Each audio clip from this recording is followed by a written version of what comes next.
Joining us right now is Oklahoma Senator Markwayne Mullin. He's a member of the Armed Services and Environment and Public Works Committees. Senator, it's good to have you this morning. Thanks very much. How would you assess President Biden's trip to NATO? Well, every time he talks at a mic, you almost have to hold your breath. And it's ridiculous that we have the President of the United States, who should be the strong voice for the world right now, standing strong in NATO. I mean, my goodness, we're the biggest funder of NATO right now. And when he speaks, you honestly are almost embarrassed. He constantly is making mistakes.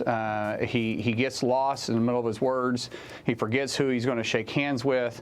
And I hate it because we need to be portraying strength, because if the United States is going to lead from the front, we should be truly portraying peace through strengths. And you can't do that with Biden and Vice President Harris at the helm. Do you believe the U.S. has declined in these last 2 years? Absolutely we have. Just look at what's happening around the world. We didn't have all these conflicts going on when Trump was at the White House. And truthfully, people was fearful of him. You may not liked his tactics, but you respected and understood that he led from the front by strength. And that's who we need right now leading. When you have a very aggressive President Xi in China, who is trying to build a Belt and Road Initiative and make all the world dependent on him and replace us as a world leader. You have Putin, who is being a bully around Europe, and he's threatening nuclear war and at the same time invading Ukraine. And you have no presence for us, and it's caused a vacuum. And you have jockeying going on with President Xi trying to be strong, President Erdogan trying to be strong. Yeah. You have different countries trying to come in and take the helm of this. You need somebody centrally focused saying, guys, we're going to lead from the front. And unfortunately, NATO, it looks at the United States to do that, and we don't have that person with the strength and the ability to lead from the front in President Biden. Well, it certainly feels like dangerous times right now, frankly. Senator, you questioned President Biden as nominee for the chairman of the Joint Chiefs of Staff on Tuesday. Let's take a watch.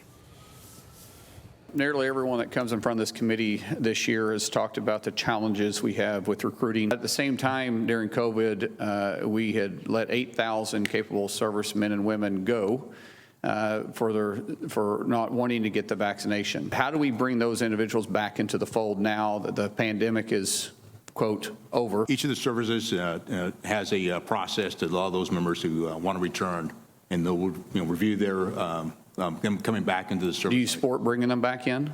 On a case-by-case basis. Senator, were you pleased with his answer? What was your takeaway there? Because there's lots of worry out there that our military has declined in numbers. People do not want to join the military. They're afraid with this commander-in-chief. Well, I would love to him to be a lot stronger in his response to me. I'd love for him to say, yes, I support it. I'm going to put an initiative out to be able to bring it in. He was laying it out, which he was being somewhat political by it, but I completely understand General Brown's position on this to some degree, because he was like, I'm going to allow chain of command to make those decisions case by case. But the fact is, you have a whole bunch of men and women that had a less than honorable discharge, not an honorable discharge, a less than honorable discharge for not wanting a vaccination that a lot of the American people agree with it, didn't believe in. And I believe they had the right to make those decisions. And so what I would love for General Brown to have said was, we're going to bring every one of them back and give them an opportunity to serve again. And then my next step would say, then we need to change the less than honorable discharge to an honorable discharge for those that stood their ground and said they didn't want to. So I respected where he was trying to go with it. Yeah. I'm going to continue to work with him to make that a much stronger statement, because we need all 8,000 of those capable men and women back in the service and serving this great country. Yeah, but I mean, if you were to have gotten that kind of an answer, that would be an admission that it was a mistake to fire those people because they wouldn't get the vaccine. And that's probably something he doesn't want to do, admit. Which is, yes. Which is why I understood his answer and I respected where he was trying to go with it, because I knew what he was trying to walk around with. But I've had conversations with General Brown privately, And I will tell you, he feels very strong on trying to bring those men and women back in. I feel very strongly about that. Well, Senator, look, let's face it. Right now, we're talking about a Navy that is smaller than the China Navy. I mean, China has been investing in its military while we're fighting over the dollars. Kaylee, you just mentioned what's going on in the military. Jump in here. Yeah, Senator, I had an interesting conversation with a spokesperson from the Joint Chiefs Office a couple of weeks ago who insisted to me that military readiness has not been affected at all and that the military is ready to go. And you talk to people, veterans, current service members, and even people outside of the military who are very concerned about the trajectory of recruitment and about the record low number of families who are recommending their children to serve in the armed forces. I'm interested to hear, what are you hearing on the ground from service members and from veterans? Well, I'm hearing, Kayla, I'm hearing the same thing that you have, and I also understand where the DOD's come from this. And what they're not telling you is the whole story. We are capable of defending and fighting today, and we have the best men and women and the ability to deliver that first blow. What we don't have is a lot in reserves. So we had that first wave capability. We had the second wave capability. What we don't have is the third. So where China has more shipbuilding capability, they're able to kick out more ships. They have almost 3 to 1 at our point on some areas. When you're talking about ships above the water, when we're talking about submarines, no one's even touching us in those areas. When you're talking about merchant marines and merchant ships, which is important during wartime because we've got to get products from point A to point B, we're not even in the realm. We have like 80 merchant ships, and they have 5,000 merchant ships.